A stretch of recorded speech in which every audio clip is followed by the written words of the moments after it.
Hey, this is John Carlos, and I'm here with a look at the Twin Peaks Funko Pop of Audrey Horne.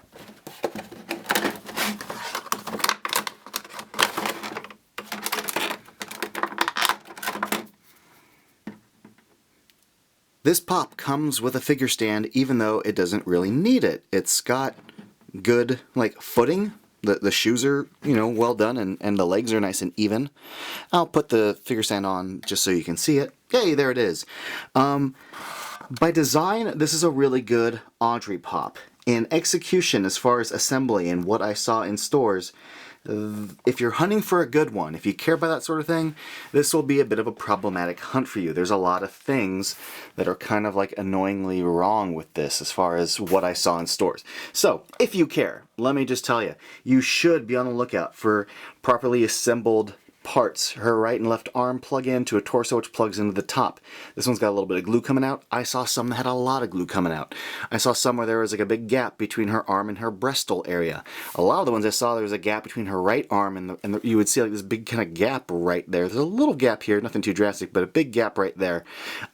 Maybe I'm being nitpicky, but also I like my figures to look like they're fully assembled. It's just a crazy thing I have. So be on the lookout for that because there's a lot of loose kind of spots.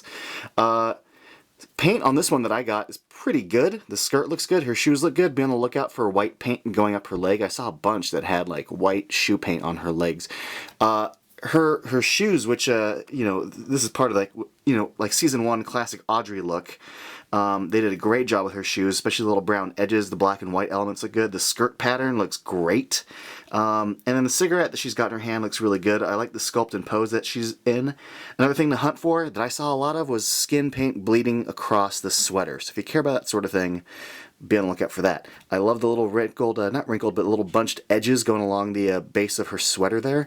Nice wrinkling to the edges of the skirt. Really good pose. And they did a great job with the head. I mean, there's no denying when you see this, if you're a Twin Peaks fan, that this is clearly Audrey.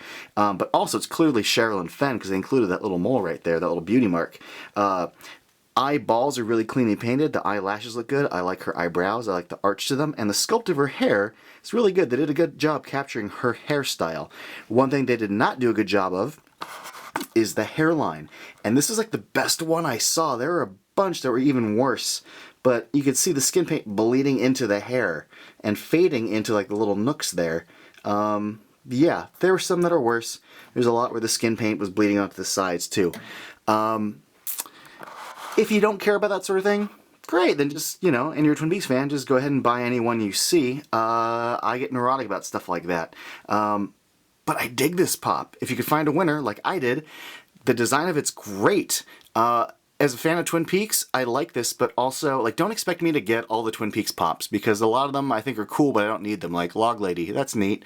I'm tempted by Dale Cooper, but I really wanted to get Audrey because in the 90s I was a big Sherilyn Fenn fan, especially in Boxing Helena and Of Mice and Men. Loved Of Mice and Men. Loved the book, loved the movie, loved Sherilyn Fenn. So having her in pop form is a nice nostalgic trip to my 90s. So yeah, as a fan of all that, I think this is a really rad looking pop. It's really cute and cool looking on the shelf. I like it. Thanks for watching everybody, and follow me on Instagram and Facebook and all that stuff.